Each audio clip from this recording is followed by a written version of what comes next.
tidak tahu artinya. Yang tahunya saya kenghi. Dan bersyukur ya melihat saudara ini sukacita gitu ya, semangat ya.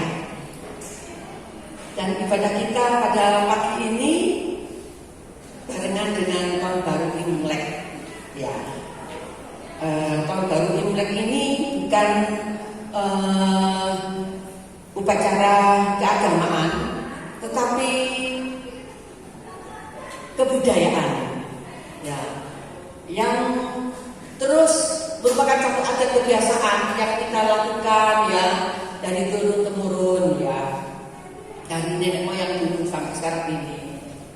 Dan kalau saudara sekarang ini sukacita, biarlah bukan sukacita karena Imlek, amin. Bersukacitalah karena Tuhan Yesus luar biasa. Amin. Kita diberikan kesempatan, kita datang ke hadirat Tuhan sekarang ini. Kita bersyukur ya. Memang kita tidak bisa lepas dari kebudayaan yang ada. Kebudayaan itu memang mengikat saudara. Tapi biarlah kita tahu ya, kebudayaan itu juga ada yang baik, yang sesuai dengan firman Tuhan. Juga ada yang tidak sesuai dengan firman Tuhan. Mari kita belajar bersama-sama. Kita baca di dalam Kolose 2 ayat 8. Kita baca sama-sama ya. 2, 3. Hati-hatilah supaya jangan ada yang menawan kamu dengan filsafatnya yang kosong dan palsu, menurut ajaran turun-temurun dan roh-roh dunia, tetapi tidak menurut Kristus. Ini nasihat Rasul Paulus kepada jemaat yang ada di Kolose ya, kepada kita semuanya. Kita juga hati-hati dalam memaknai kebudayaan saudaraku ya. Manusia memang tidak lepas dari tradisi atau kebudayaan. Ada beberapa sikap orang yang ketika diperhadapkan dengan satu tradisi atau kebudayaan ya. Yang pertama, ada yang menerima segala bentuk kebudayaan dalam lingkungannya dan menganggap bahwa adat istiadat itu segala-galanya. Jadi dia ikuti adat istiadat, apa saja dia ikuti. Yang pertama. Terus yang kedua, ada juga yang menolak dalam segala bentuk kebudayaan, ya, karena dia tidak menginginkannya. Jadi anti budaya, ini ekstrim. Terus yang ketiga, ini dualisme, yaitu satu sisi dia melakukan kegiatan keagamaan, tetapi di satu sisi yang lain dia menjalankan satu tradisi, ya, kebudayaan, meskipun itu bertentangan dengan firman Tuhan. Jadi saudara, kira-kira yang mana menurut saudara? Apa yang pertama? Apa yang kedua? Atau saudara punya pendapat tersendiri mengenai kebudayaan itu? Nah saudara, Tuhan Yesus punya cara pandang tersendiri mengenai adat. Dia bisa menyikapi, bahkan Yesus juga bisa mengecam adat istiadat yang kiranya itu tidak sesuai dengan hukum Allah. Kita baca di dalam Matius 15 ayat 1 sampai 3. 2, 3. Kemudian datanglah beberapa orang Farisi dan ahli Taurat dari Yerusalem kepada Yesus dan berkata, "Mengapa murid-muridmu melanggar adat istiadat nenek moyang kita? Mereka tidak membasuh tangan sebelum makan." Tetapi jawab Yesus kepada mereka, "Mengapa kamu pun melanggar perintah Allah demi adat istiadat nenek moyangmu?" Nah, saudara dikasih Tuhan, ternyata Tuhan Yesus sendiri melihat banyak orang yang memperhatikan adat istiadat, tetapi tidak memperhatikan firman Allah. Hati-hatilah supaya jangan ada yang menawan kamu dengan filsafatnya yang kosong dan palsu menurut ajaran turun-temurun dan roh-roh dunia, tetapi tidak menurut Kristus. Lalu bagaimana kita menghidupi iman kita di tengah-tengah kebudayaan? bagaimana iman kita menghidupi di tengah-tengah kebudayaan. Yang pertama, kita harus memaknai budaya dengan pemahaman yang benar bahwa kita menjalani tradisi yang baik yang tidak bertentangan dengan firman Tuhan. Ya, contohnya Imlek saat ini ya saudara ya. Imlek ini dengan pemikiran yang positif, ya mungkin kita berkunjung ke rumah saudara, ya, ke orang yang lebih tua, kita berkunjung, berkumpul di dalam keluarga besar, bagi-bagi angpau, ya itu satu tradisi bagi umat Tionghoa yang ada di sini. Saudara, kita harus bisa memaknai budaya dengan pemahaman yang benar. Kita menjalani tradisi yang baik yang tidak bertentangan dengan firman Tuhan. Mengunjungi ke rumah orang tua, mengunjungi orang yang lebih tua, kita menghormati satu dengan yang lain. Itu tradisi yang baik, ya. Tidak berbau-bau mistik, ya. Misalnya pergi ke kuburan, boleh tidak saudara? Kalau hati kita, pemikiran kita baik, ya, mungkin kita hanya mengenang bahwa saudara kita, papa kita, mama kita, orang tua kita, saudara kita di sini loh dimakamkan. Gitu. Kita hanya mengenang, ya. Dan itu tidak apa-apa. Asalkan kita tidak melakukan ritual di kuburan itu. Ada yang bawa makanan, mengadakan ritual di kuburan, itu yang tidak diinginkan oleh Tuhan bagi orang-orang yang sudah percaya kepada Tuhan. Ya, nah, saudara, bagaimana kita memaknai budaya dengan pemahaman yang benar? Ya, yang pertama, yang kedua, kita minta hikmat Allah menjadikan firman Tuhan sebagai panduan di dalam menilai suatu tradisi.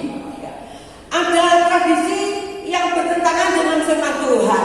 Oleh sebab itu, sebagai orang-orang yang telah percaya kepada Yesus Kristus, kita harus menyaring setiap budaya yang ada, saudara. Kita harus menyaring budaya yang ada. Rasul Paulus menghadapi jemaat yang ada di Galatia. Jemaat di Galatia ini dipengaruhi oleh tradisi yang sangat kuat dan tidak mudah untuk dilepaskan. Ya. Kita baca di dalam Galatia 4 ayat 9 sampai 11. Tetapi sekarang sesudah kamu mengenal Allah, atau lebih baik sesudah kamu dikenal Allah, bagaimanakah kamu berbalik lagi kepada roh-roh dunia yang lemah dan miskin dan mau mulai memperhambakan diri lagi kepadanya? Kamu dengan teliti memelihara hari-hari tertentu, bulan-bulan, masa-masa yang tetap dan tahun-tahun. Aku khawatir kalau susah payahku untuk kamu telah sia-sia. Saudara, Rasul Paulus menuliskan ya kepada jemaat yang ada di Galatia, ya. Jemaat di Galatia ini memelihara hukum hari-hari tertentu, masa-masa tertentu, ya. Mereka memelihara dengan baik.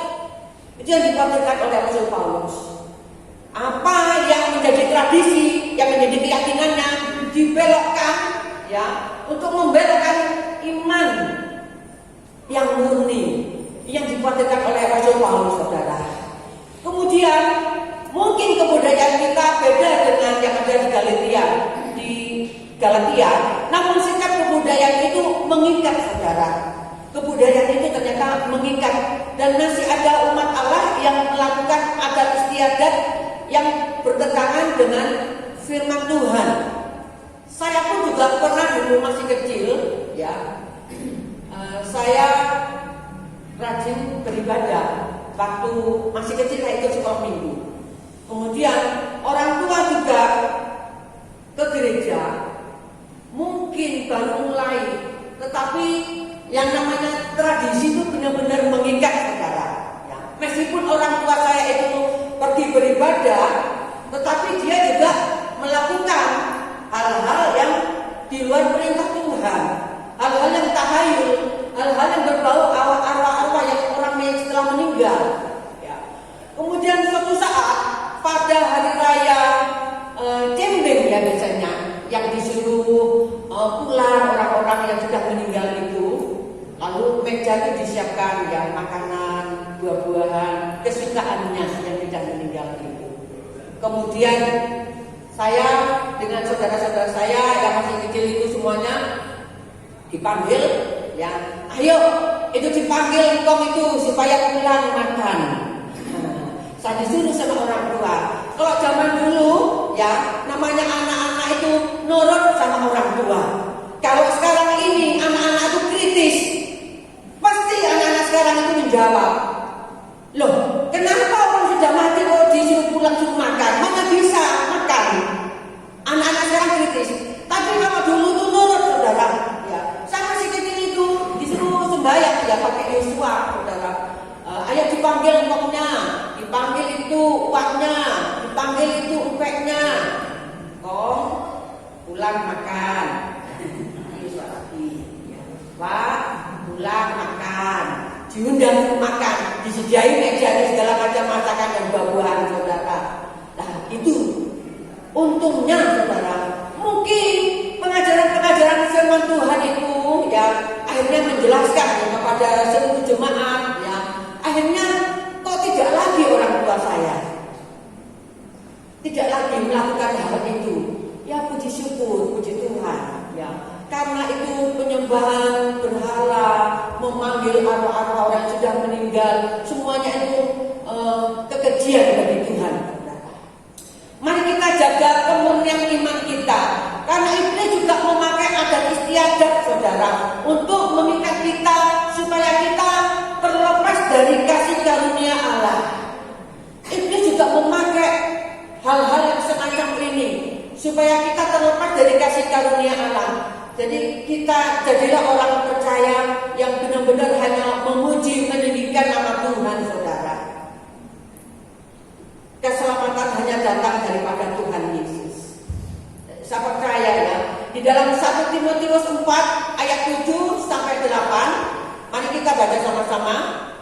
2, 3. Tetapi jauhilah tahayul dan dongeng nenek-nenek tua, latihlah dirimu beribadah. Latihan badani terbatas gunanya, tetapi ibadah itu berguna dalam segala hal karena mengandung janji, baik untuk hidup ini maupun untuk hidup yang akan datang. Seperti kita menjaga tubuh ini saudara supaya sehat, kita berolahraga ya, menjaga kesehatan kita. Namun manfaatnya hanya dirasakan selama kita hidup di dunia ini saudara. Tetapi ibadah ini mempunyai dampak yang luar biasa. Ibadah kita kepada Tuhan Yesus ini sebagai orang yang percaya ya, itu dampaknya sampai kepada kekekalan saudara. Sampai kepada kekekalan. Beribadahnya akan mengalami pertumbuhan iman. Ibadah kita akan mengalami pertumbuhan rohani yang baik. Beribadahlah dengan segenap hati, dengan segenap akal budi, dengan segenap kekuatan kita kepada Tuhan. Pemahaman iman kita di dalam Kristus yang harus menjadi tradisi dan budaya yang harus kita pelihara, yang harus kita tanamkan turun-temurun. Itu yang benar saudara. Iman kita, pemahaman iman kita kepada Yesus Kristus itu yang harus kita budayakan, yang harus kita berikan secara turun-temurun kepada anak-anak kita, kepada keturunan kita, supaya iman kita terus bertumbuh semakin dewasa rohani. Sebab hanya orang-orang yang dewasa rohani yang tidak gampang tidak gampang dimasuki oleh ajaran-ajaran yang sesat, tahayul-tahayul. Kehidupan yang dewasa rohani itu memiliki satu iman yang kokoh saudara, yang tidak dipengaruhi oleh hal-hal yang lain. Saya percaya saudara menjadi dewasa rohani ketika kita terus melatih ibadah kita, ya. Karena ibadah mengandung janji. Baik hari ini bahkan sampai kepada kekekalan, membawa kita umatnya masuk ke dalam kerajaan Allah.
Terima kasih Bapak, mengucap syukur jika sebentar kami boleh berpisah satu dengan yang lain.